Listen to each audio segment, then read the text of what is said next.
नमस्कार मित्रांनो, चला आज आपण तुमच्या मराठी साहित्याच्या पेपरसाठी एक शेवटची पण खूप महत्त्वाची उजळणी करणार आहोत, विशेषतः नाटक या भागावर. तर मित्रांनो आणि माझ्या मैत्रिणींनो, सगळेजण तयार आहात ना अंतिम सरावासाठी? आज आपण काही महत्त्वाचे प्रश्न बघणार आहोत जे तुम्हाला परीक्षेत नक्कीच उपयोगी पडतील. चला एकत्र मिळून सराव करूया, म्हणजे परीक्षेची भीती वाटणार नाही, उलट आत्मविश्वास वाढेल. हे बघा, तुमची परीक्षा कधी आहे? सोमवारी सकाळी 10 ते 12 आणि तुमचा पेपर साधारण 30 गुणांचा असेल. तर आज आपण अगदी तशाच एका प्रश्नपत्रिकेचा सराव करणार आहोत. याला एक मॉक टेस्ट समजा, म्हणजे तुम्हाला कळेल की परीक्षेला नेमकं काय समोर येणार आहे आणि वेळेचं नियोजन कसं करायचं. चला तर मग सुरू करूया. पहिला विभाग आहे आपला लघुत्तरी प्रश्नांचा, म्हणजे छोटी पण अगदी नेमकी उत्तरं जिथे अपेक्षित आहेत असे प्रश्न. तुमच्या मूळ संकल्पना किती स्पष्ट आहेत हे इथे तपासलं जाईल. आणि आपला पहिला अगदी पायाभूत प्रश्न आहे, नाटक म्हणजे काय? कुठल्याही उत्तराची सुरुवात करण्याआधी ही संकल्पना अगदी डोक्यात पक्की बसलेली पाहिजे. नक्की कशाला म्हणायचं नाटक? आता एक गोष्ट लक्षात घ्या, नाटक हे इतर साहित्य प्रकारांपेक्षा खूप वेगळं आहे. का? कारण ही एक सादरीकरणाची कला आहे. म्हणजे बघा, एखादी कादंबरी किंवा कविता आपण वाचली की झालं, पण नाटक नुसतं वाचून पूर्ण होत नाही. ते जेव्हा रंगमंचावर प्रेक्षकांसमोर सादर होतं तेव्हाच ते जिवंत होतं.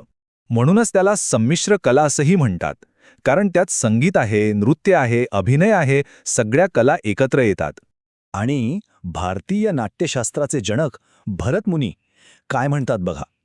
त्यांच्या मते नाटक म्हणजे त्रैलोक्यातील सर्व भावनांची अनुकृती. किती सुंदर व्याख्या आहे.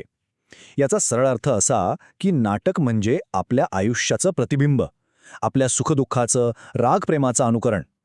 हा मुद्दा खूप महत्त्वाचा आहे, लक्षात ठेवा. बरं, आता पुढचा महत्त्वाचा प्रश्न, नाटकाचे मुख्य प्रकार कोणते? हा प्रश्न तर हमखास विचारला जातो, त्यामुळे याकडे विशेष लक्ष द्या. ॲरिस्टॉटलने नाटकाचे 2 मुख्य प्रकार सांगितलेत.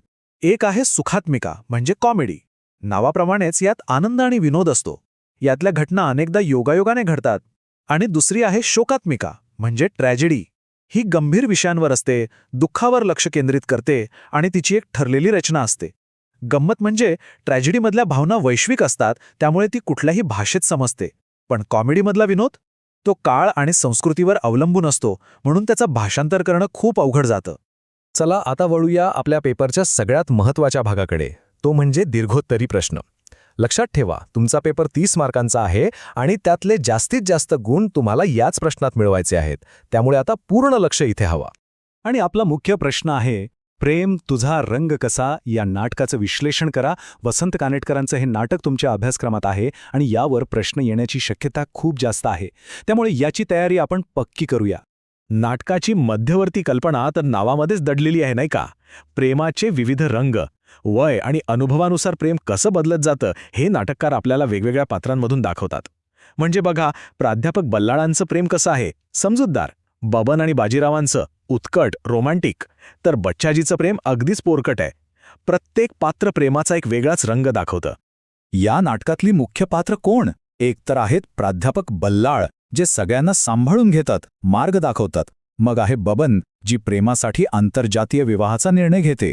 निळूभाऊ, एक आदर्श वडील, ज्यांचं प्रेम बोलण्यातून नाही तर कृतीतून दिसतं. आणि हो, बच्छाजीला तर विसरून चालणार नाही, जो आपल्या विनोदी स्वभावाने नाटकात एक वेगळीच गंमत आणतो. आणि निळूभाऊंचं हे एक वाक्य, हे तर नाटकाचं सार आहे.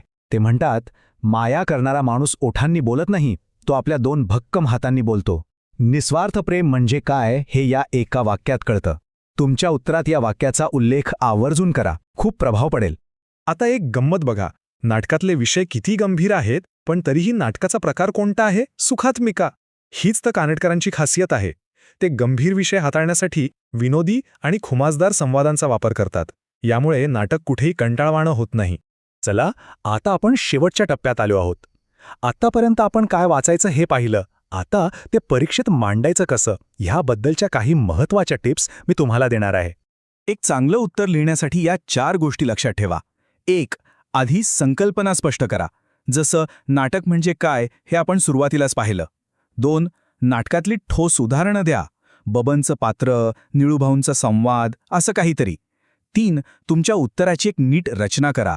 प्रस्तावना, मुख्य मुद्दा आणि समारोप. आणि 4 सगळ्यात महत्त्वाचं, वेळेचं नियोजन. कोणत्या प्रश्नाला किती वेळ द्यायचा हे आधीच ठरवा. मला पूर्ण खात्री आहे की तुमचा अभ्यास खूप चांगला झाला आहे. हा सराव तुम्हाला नक्कीच उपयोगी पडेल. माझ्याकडून तुम्हा सगळ्यांना परीक्षेसाठी खूप खूप शुभेच्छा. तुम्ही नक्की यशस्वी व्हाल. आणि जाता जाता तुमच्यासाठी एक विचार. नाटक आपल्याला विचारतं, प्रेम तुझा रंग कसा? कधीतरी विचार करा, तुमच्या आयुष्यात प्रेमाने तुम्हाला कोणता रंग दाखवला आहे. कारण साहित्य फक्त परीक्षेसाठी नसतं, ते आपल्याला जगायला शिकवतं. पुन्हा एकदा परीक्षेसाठी खूप शुभेच्छा.